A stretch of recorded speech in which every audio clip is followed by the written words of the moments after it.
नरेंद्र मोदी शिवाय देशाला पर्याय नाही. आमदार गोपीचंद पडळकर यांचे हत्तूर येथे प्रतिपादन.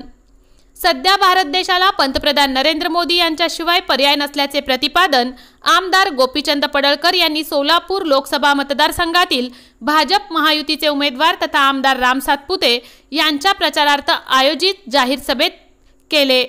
यावेळी आमदार गोपीचंद पडळकर यांच्यासह माऊली हळणवार, बाजार समितीचे संचालक अप्पासाहेब पाटील वडकबाळकर, संस्कृती सातपुते, शिरीष पाटील, रामचंद्र होनराव, सरपंच जगन्नाथ गायकवाड, युवा मोर्चाचे तालुका अध्यक्ष अप्पासाहेब मोटे, राजेंद्र कुलकर्णी, गणेश बेगडे, अमोल कारंडे, दीपाली वनमाणे, श्रीमंत हक्के, सुनील बंडगर यांच्यासह अन्य उपस्थित होते.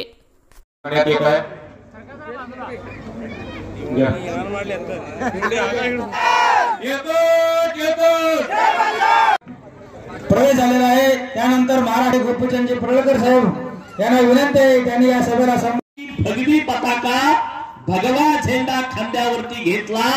त्यामध्ये अग्रक्रमानं देशामध्ये घेतलं जातं ते सुभेदार मल्हारराव होळकर. छत्रपती शिवाजी महाराजांच्या नंतर या देशात हिंदू धर्माच्या रक्षणासाठी, हिंदू मंदिरांच्या जीर्णोद्धारासाठी पुण्यश्लोक अहिल्यादेवी होळकर यांनी जेवढं काम केलं तेवढं कुणीच काम केलं नाही मित्रांनो. इतकं मोठं काम पुण्यश्लोक अहिल्यादेवीने. राज्यामध्ये सरकार 2004 ते 2014 कुणाचं होतं हेही तुम्हाला माहित आहे. त्या सरकारचे प्रमुख होते शरदचंद्रजी पवार. त्यांच्या नेतृत्वामध्ये महाराष्ट्रात सरकार होतं आणि आपली सातत्यानं मागणी होती की सोलापूरच्या विद्यापीठाला पुण्यश्लोक अहिल्यादेवींचं नाव द्या. मोर्चे, आंदोलन, जेल भरो, रस्ता रोको, उपोषण सातत्यानं महाराष्ट्रामध्ये 2018ला उभा केलं होतं. त्यात तुमचा सगळ्यांचा मोठा सहभाग होता. तेव्हा तत्कालीन राज्याचे मुख्यमंत्री माननीय देवेंद्र फडणवीस साहेबांनी त्या आंदोलनातली एक मागणी, अनेक मागण्या मान्य केल्या, त्यातली एक मागणी मान्य केली. सोलापूर विद्यापीठाला पुण्यश्लोक अहिल्यादेवी होळकरांचं नाव दिलं. मित्रांनो, ही गोष्ट आपल्यासाठी अभिमानाची आहे की नाही? आवाज सगळ्याचा आला पाहिजे. अभिमानाची गोष्ट आहे की नाही? आपला सन्मान अहिल्यादेवींचा केलाय की नाही? मग आपण त्यांना धन्यवाद दिलं पाहिजे का? राजकारणाची दिशा आपण योग्य धरली पाहिजे मित्रांनो. एवढ्यावरती हे सरकार थांबलं नाही मित्रांनो. काशी विश्वेश्वराच्या मंदिरावरती अनेक वेळा मोगलांची आक्रमण झाली. 1607 ला काशी विश्वेश्वरा काम कराल, परंतु आम्ही याचं संरक्षण करू शकत नाही आणि म्हणून त्यांनी विनंती केली की तुम्ही बांधकाम करू नका. ही सल पुण्यश्लोक अहिल्यादेवींच्या मनामध्ये होती आणि म्हणून पुण्यश्लोक अहिल्यादेवी होळकरांनी 1770 ला अखंड जगातल्या हिंदूंचं पवित्र स्थान काशी विश्वेश्वराच्या मंदिराचा जीर्णोद्धार 1770 साली केला मित्रांनो. ते मंदिर पूर्णपणे बांधून घेतला केला होता. त्या मंदिराचा जीर्णोद्धार करण्याची आवश्यकता आहे म्हणून 2018 ला भूमिपूजन केला आणि फेब्रुवारी 2022 ला काशी विश्वेश्वराचं मंदिर आपल्या सर्वांच्यासाठी जीर्णोद्धार केल्यानंतर खुलं केलं. बसू नका, इथं झेंडा लावू नका, होते की नाही? ते आला तर तुम्ही पाडू शकता. ही ताकद दिलेली आहे आणि त्यामुळे आपण माननीय मोदी साहेबांना धन्यवाद द्यायचं. त्याच्या पुढे जाऊया. हे मंदिर आपल्या सर्वांसाठी दर्शनासाठी खुलं झालं. मी पण जाऊन दर्शन घेऊन आलो, तुम्ही सगळेजण जावा. आता त्याच्यापेक्षा आपल्याला आनंदाची बाब ही आहे की आता हे जगातलं राष्ट्रीय मंदिर झालंय राम मंदिर. रोज 5 लाख लोक दर्शनासाठी तिथं येतात. योगी साहेब काल परवा आले होते सोलापूरला आणि परत सांगलीला. त्यांनी भाषणामध्ये सांगितलं की 5 लाख राम भक्त दर दिवशी अयोध्येला दर्शनासाठी येतात आणि त्या ट्रस्ट निर्णय केला की राम मंदिराच्या प्रांगणामध्ये पुण्यश्लोक अहिल्यादेवींचं मंदिर बांधायचं काम हातामध्ये घेतलंय. कधी लक्षात आलं की अहिल्यादेवीच्या विचारावरती आपल्याला काम करायला पाहिजे. अरे म्हणून सगळ्या मित्रांना माझी विनंती आहे, या सगळ्या गोष्टीचा आपल्याला अभिमान असायला पाहिजे. स्वर्गीय हिंदू हृदय सम्राट बाळासाहेब ठाकरे साहेबांनी 1988 ला औरंगाबाद मध्ये जाऊन घोषणा केली की मी इथून पुढे या औरंगाबाद शहराला औरंगाबाद म्हणणार नाही, मी संभाजीनगर म्हणणार. 1988, 1998, 2008, 2018, 2022 बघा. 2022 ला हे सरकार गेल्यानंतर एकनाथ शिंदे साहेब आणि देवेंद्र फडणवीस साहेबांच्या नेतृत्वात पहिली कॅबिनेट झाली.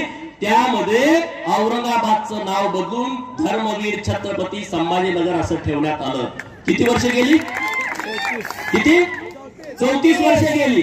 आपण मागणी कधी केली होती अहमदनगरचं नाव बदलून पुण्यश्लोक अहिल्यादेवी नगर करा? 2021 ला. 2022 ला आपलं सरकार आलं आणि गेल्या वर्षी 31 मे ला चौंडीमध्ये या राज्याचे मुख्यमंत्री एकनाथजी शिंदे साहेब आणि आपल्या सर्वांचे लाडके नेते माननीय देवेंद्र फडणवीस साहेब आले. तिथं आम्ही सगळ्यांनी मागणी केली की अहमदनगरचं नाव बदलून पुण्यश्लोक अहिल्यादेवी नगर करा. त्याने त्याच कार्यक्रमात घोषणा करून टाकली. घोषणा करून थांबले नाहीत. आचारसंहितेच्या पूर्वी मंत्रिमंडळाची जी बैठक झाली कॅबिनेट, त्यामध्ये हा प्रस्ताव मंजूर केला आणि तो केंद्राकडे पाठवला. मित्रांनो, अहमदनगर जिल्हा हा राज्यातला सगळ्यात मोठा जिल्हा, राजकीय एकदम संवेदनशील जिल्हा. त्या अख्ख्या जिल्ह्याचं नाव बदलून टाकलं. मित्रांनो, कुठेतरी वस्तीचं वाडीचं नाही, अख्ख्या जिल्ह्याचं नाव बदलून काम करतो. धनगरांनी 2 गोष्टी नेहमी लक्षात ठेवल्या पाहिजेत आणि तो ठेवतोच. एखाद्यानं केलेला सन्मान आणि एखाद्यानं केलेला अपमान, त्या 2 गोष्टी कायम आपल्या लक्षात असतात. बरोबर ना? जो आमचा सन्मान करतो त्यांचा आम्ही सन्मान करणार, जो आमचा अपमान करतो त्याचाही आम्ही निवडणुकीमध्ये अपमान करणार. राज्यातली परिस्थिती आहे, राज्यात ही परिस्थिती आहे. आणि म्हणून तुम्हाला सगळ्यांना माझी विनंती आहे, हात जोडून विनंती आहे. आणि भारतीय जनता पार्टी हा वेगळा पक्ष आहे, वेगळ्या विचाराचा पक्ष आहे. हे काँग्रेसवाले बाप गेला का पोरगा, पोरगा गेला का नातू, पोरगा नसला का पुतण्या, पुतण्या नसले का पुतणी, हे याच्या पलीकडे ते जात नाही. द्रष्टा नेता, निष्कलंक चारित्र्य संपन्न नेता हे भारतीय जनता पार्टीचा आदर्श आहे. आणि आज त्यांच्या पावलावरती पाऊल ठेवून माननीय पंतप्रधान नरेंद्र मोदी साहेब गावगाड्यातल्या सामान्य माणसाला केंद्रबिंदू स्थानी मानून काम करतायत. त्या नेतृत्वाच्या पाठीमागे उभा राहायला पाहिजे. अरे माझ्यासारखा मुलगा, राम सातपुते साहेबांसारखा एका ऊसतोड मजुराचा मुलगा, ज्यांच्या आईनी ज्यांच्या वडिलांनी अनेक कारखान्यावरती ऊसतोडी केली आहे, माझ्यासारखा पोरगा जो सर्वसामान्य कुटुंबातला आहे, महाराष्ट्राच्या विधान परिषदेमध्ये जाण्याची संधी मला मिळाली. सदाभाऊ खोतांसारखा एका शेतकरी कुटुंबातला पोरगा महाराष्ट्राच्या मंत्रिमंडळामध्ये विराजमान झाला, विधान परिषदेचा सदस्य झाला. जानकर साहेबांसारखा एका मेंढपाळाचा पोरगा महाराष्ट्राचा कॅबिनेट झाला. उद्या दिल्लीमध्ये ते खासदार होतील. कितीतरी नावं घेता येतील की भारतीय जनता पार्टी अशा सगळ्या लोकांना बरोबर घेते आहे, पुढे घेते आहे. काँग्रेसवाले तसे करत नाहीत. काँग्रेसवाल्याची नीती आणि नियत पूर्णपणे या राष्ट्राच्या विरोधात आहे. हा पक्ष कधी स्थापन झाला? 1885 ला. तेव्हा कोण होते इथं? कोण होतं? 1885 ला स्थापन झालेली ही पार्टी आहे. ती पार्टी खरं तर स्वतंत्र झाल्यानंतर बरखास्त करणं गरजेची होती, परंतु या चोमड्या लोकांनी ती बरखास्त केली नाही. आपल्या भाजपचा जन्म कधीचा आहे? 1980 चा. काँग्रेसचा जन्म कधीचा आहे? 1885 चा. म्हणजे 55 वर्षाचा अंतर आहे. किती? 55 वर्षाचं अंतर आहे. आणि एवढी मोठी पार्टी आज रसातळाला गेलेली आहे. 44 खासदार त्यांचे आता 19 ते 24च्या कार्यकालामध्ये निवडून आले. किती? 44. एसटी मध्ये 55 लोक बसते, एसटी मध्ये सुद्धा बसत नाहीत, एवढी सुद्धा लोक त्यांची निवडून आले. पंतप्रधानाची शपथ घेण्यासाठी 272 प्लस लागतात. किती? 272. अख्ख्या राष्ट्रीय काँग्रेसचे 272 उमेदवार अख्ख्या देशात उभा नाहीत, निवडून येत नाहीत. त्यांचे उमेदवार महाराष्ट्रात किती आहेत माहिती आहे का? किती आहेत? त्यांनी पार्टी स्थापन केली तेव्हा 36 उमेदवार उभा केले. त्याच्या पुढच्या निवडणुकीमध्ये 10 कमी झाले, 26 उभा केले. त्याच्या पुढच्या निवडणुकीमध्ये 4 कमी झाले, 22 उभा केले. त्याच्या पुढच्या निवडणुकीमध्ये 16 उभे केले, म्हणजे 6 कमी झाले. आणि आताच्या निवडणुकीमध्ये त्यातले 6 वजा झाले, 10 उभा केले. तो माणूस म्हणतोय मोदी साहेबांची सत्ता आम्ही उलथवून टाकू. हे विचार करण्यासारखी गोष्ट आहे ना. हा तुमचे ठीक आहे, तुमचं एक वलय आहे, हे रडून फडून तुमचं चालतं हे नाटक. हे जास्त काळ चालणारं नाटक नाही आहे. घरात आपल्या सुद्धा पोरवर रुसतं, मला 10 रुपये दे आहे, नाही तर मी रुसणार. ते रुसून घेत, पण आई किती वेळा देणार? एकदा दोनदा, ते परत झपाटच. बरोबर ना? आपण खाल्लाय ना, आपण आईचा मार किती वेळा खाल्लाय? सगळ्यांनी खाल्लाय. लाडानं ठीक आहे ना तोपर्यंत, पण लाड जास्त चालत नाही. पंतप्रधान होऊ देणार नाही. मित्रांनो, नीटपणे विचार करा. आपल्याला मोदी साहेबांचं नेतृत्व का पाहिजे? गावगाड्यामध्ये शेतकऱ्याच्या खात्यावरती पैसे दिले, कुठून पैसे आले याचा विचार आपण केला? त्याने इथेनॉलची पॉलिसी आणली केंद्र सरकारनं, की आपले पेट्रोलसाठी पैसे बाहेरच्या देशात जातात. 16 लाख कोटी रुपये दरवर्षी पेट्रोल आणि डिझेलसाठी आपल्या भारतातून बाहेरच्या देशामध्ये आखाती राष्ट्रांना पैसे जातात. त्यांनी इथेनॉलची पॉलिसी आणली आणि शेतकऱ्याच्या ऊसापासून थेट इथेनॉल करण्याची प्रक्रिया आता देशामध्ये सुरू झाली. आणि त्यातलं 26% इथेनॉल आता पेट्रोल मध्ये वापरलं जात आहे. त्या पेट्रोल मध्ये इथेनॉल वापरण्यानं या वर्षी 44,000 कोटी रुपये हे परदेशात जाणारे आपले वाचले. चीनच्या हातात हात मिळवणारी ही लोक आहेत, पाकिस्तानच्या हातात हात मिळवणारी ही लोक आहेत. नुसता राहुल गांधी, नुसता अरविंद केजरीवाल, नुसता तिकडचा लालू प्रसादाचा पोरगा, तिकडं ममता बॅनर्जी, तिकडचा स्टॅलिन, हे तेलंगणावाले, आंध्रावाले, कर्नाटकवाले, तो पंजाबचा मुख्यमंत्री, इतकी लोक नाही आहेत. ही तर पुढे आहेत. यांच्या पाठीमाग चीन सारखं राष्ट्राघातली महासत्ता बनेल. अरे मग ह्यांचा विषय सोडून द्या. तर चीन, पाकिस्तान, जी लोक आपल्याला सन्मान देते त्यांच्या बरोबर आपण सगळ्यांनी संघटितपणे जायला पाहिजे. आपला भोळा बाबडा स्वभाव सोडून द्या. आनंदराव देवकाते साहेबांनी हे मुख्यमंत्री झाले का लगेच राजीनामा देऊन टाकला. भोळी माणसं आपली. काय मिळालं त्या बदल्यात? आपल्याला काय मिळालं? पृथ्वीराज चव्हाण ज्या दिवशी या महाराष्ट्राचे मुख्यमंत्री झाले, एकही मराठा आमदार राजीनामा द्यायला तयार नाही. जयकुमार गोरेंनी घोषणा केली, मी माननीय मुख्यमंत्री पृथ्वीराज चव्हाणांच्यासाठी राजीनामा देतो. हा प्रकार आपला. आपण भावनिक होतो, परत राजकीय पुनर्वसन त्या घराण्याचं केलं नाही. आणि म्हणून इथल्या सगळ्या लोकांना, सोलापूर जिल्ह्यातल्या सगळ्या लोकांना माझं आव्हान आहे की आज आपण एका राष्ट्रीय प्रवाहाच्या बरोबर गेलं पाहिजे. जो राष्ट्रीय प्रवाह या देशाच्या हितासाठी झगडतोय, या देशाच्या हितासाठी लढतोय. नरेंद्र मोदी साहेबांसारखा ज्यांना घर नाही, दान नाही, प्रपंच नाही, पोरं नाहीत, बाळं नाहीत, बायको नाही, काही नाही, असा देशासाठी पूर्ण वेळ देणारा नेता आपल्याला मिळालाय. जो नेता खमका आहे. 12 वर्ष मुख्यमंत्री असताना आणि 10 वर्ष देशाचा पंतप्रधान असताना 1 रुपयाच्या भ्रष्टाचाराचा आरोप या माणसावरती झाला नाही. हा माणूस आपण जपला पाहिजे. या माणसाला पण जपलं पाहिजे. या माणसाला पण मोठं केलं पाहिजे. आणि गाव आणि देश पूर्णपणे सुधारला पाहिजे. गावाकडे चला, खेड्याकडे चला. पूर्वी महात्मा गांधी म्हणाले होते, गाव समृद्ध झाला पाहिजे, गाव मोठ्या ताकदीने उभा राहिलं पाहिजे. प्रत्येक मुलगा उठतोय, मला पुण्याला जायचंय, मुंबईला जायचंय, त्याचा नाही इलाज आहे, सोलापूरला जायचं आहे. प्रत्येक गावातला पोरगा गावात राहायला पाहिजे. पूर्वी शेती उत्तम मानली जायची, मध्यम व्यापार आणि कनिष्ठ नोकरी. आता परिस्थिती बदलली. आता नोकरी उत्तम झाली, व्यापार मध्यम राहिला आणि शेती कनिष्ठ झाली मित्रांनो.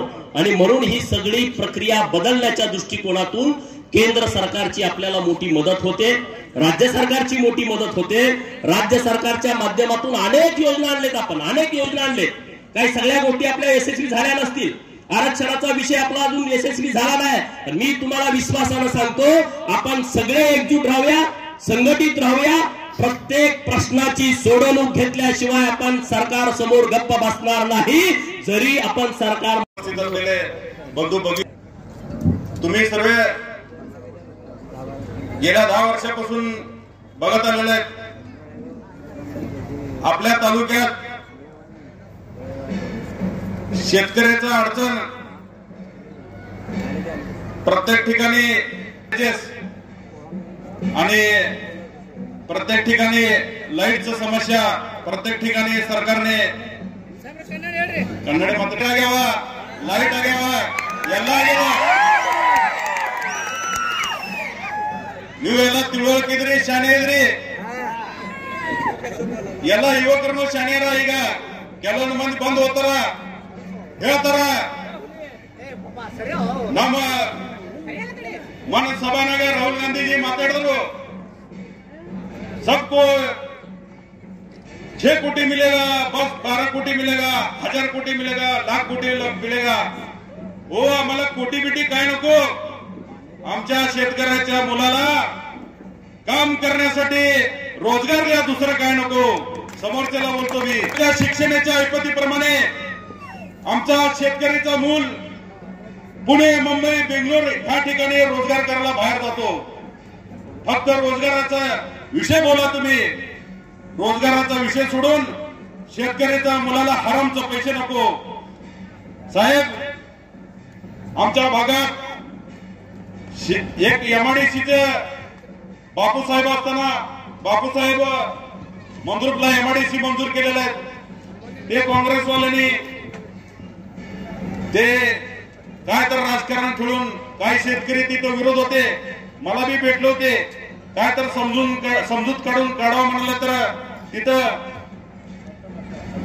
बडकून ते एक उपोषणाला बसून कॅन्सल करायला लावले. मी गोपीचंद साहेबाला विनंती करतो, आपल्या विधानसभेत त्या पुनर्मंजुरी घेऊन एमआयडीसी परत तिथं आपल्या चालू करायला विनंती करतो. या ठिकाणी ಯಾನ್ ಕೆಲಸ ಮಾಡೋದಾಗಲ್ಲ. ಅವನಿಗೆ ಪಪ್ಪು ಏನ್ ಕೆಲಸ ಮಾಡ್ತಾರೆ? ಪಪ್ಪು ಏನು ಉಪಯೋಗಿಲ್ಲ. ಪಪ್ಪುಗೆ ಏನು ಮಾತಾಡೋಕ್ ಬರಲ್ಲ, ಏನ್ ಬರಲ್ಲ, ಏನ್ ಮಂದಿ ವಿಕಾಸ ಮಾಡಲ್ಲ, ಏನ್ ಮಾಡಲ್ಲ. ಜೋಡರ್ ಬೇಕಲ್ಲ ಅಲ್ಲಿ, ಬೇಕೇನಿಲ್ಲ ಸರ್. ನೀವೆಲ್ಲ ತಿಳುವಳಿಕಿದ್ರಿ. ಜೋಡ್ ಬೇಕಂದ್ರೆ ರಾಹುಲ್ ಗಾಂಧಿ ತಂದು ಏನು ವಿಕಾಸ ಮಾಡಲ್ಲ. ಮೋದಿ ಸಾಹೇಬ್ರಿಗೆ ಮಾಡ್ತೀರಿ, ಪಪ್ಪು ಮಾಡ್ತೀರಿ. ಯಾನ್ ಆವಾಜೇ ಬರಲಿಲ್ಲ. अब की बार 400 पार तर ತಮಗೆ ಕೂಡಿ ತರ ಅಂತಂಬರಣ ಹೋಗ್ಯಾರ. ಈ ಗುಡಿಗೆ ದೊಡ್ಡವರಾಗಿದ್ದೇವೆ ನಾವು, ದೊಡ್ಡ ಆಗಿರೋ ನಮ್ಮ ಬಾಬಾನು ದೊಡ್ಡ ಆಗಿರೋ. ನಮ್ಮ ದನಗರ ಸಮಾಜದ್ದು ಏನೇ ವಿಷಯ ಇರಲಿ, ಈಗ ನಮ್ಮ ದನಗರ ಇವತ್ತು ಬಂದು ಇಲ್ಲಿ ಮಾತಾಡಿದ್ರು. ಅವ್ರದ್ದು ಯಾವಾಗನು ಉಮೇದುವಾರಿ ಸಲಕ ನಮ್ಮ ದನಗರ ಸಮಾಜ ಮುಂದೆ ಬರಬೇಕು. ಮತ್ತೆ ಇಲ್ಲೆಲ್ಲ ಲೋಕಪ್ರತಿನಿಧಿಗೂ ನಾವು ವಿನಂತಿ ಮಾಡ್ತಾ ದನಗರ ಸಮಾಜ ಚಲೋ ಉಮೇದುವಾರಿ ಕೊಡ್ಬೇಕು, ಮತ್ತೆ ಅವ್ರು ಮುಂದೆ ಬರಬೇಕಂತ ವಿನಂತಿ ಮಾಡ್ತಾ. ಮತ್ತೆ ಈಗ बहाळ माताड साहेब माताडदा साहेब तुम्हाला अजून एक देतो. आपण महाराष्ट्राचा एकदा स्टार होणार म्हणून मी तुम्हाला त्या दिवशी शुभेच्छा देतो. आठवता का नाही काम एकदा महाराष्ट्रात चमकणार म्हणून मी तुम्हाला शुभेच्छा देतो. येत्या 7 तारखेला ते खोटा नाटा बोलतात, त्यांचे बळी नाही पडता. आपण स्वतः उमेदवार आहे म्हणून समजून प्रत्येक वाडी वस्ती पिंजून काढून राम सातपुते साहेबांना प्रचंड बहुमताने निवडून करून आपल्या शेतकऱ्याचा प्रश्न सोडवण्यासाठी निवडून द्यावा एवढाच विनंती करतो.